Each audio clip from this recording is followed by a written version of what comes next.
একটু ঢুকাতে সামান্য আগে ঢুকাতো না, এখন একটু ঢুকায়।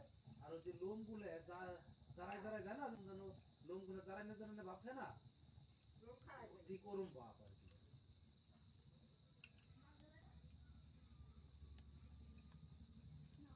আরে তোর হাতে রিলেশন আছে তো এই তিনটা কথা খালি।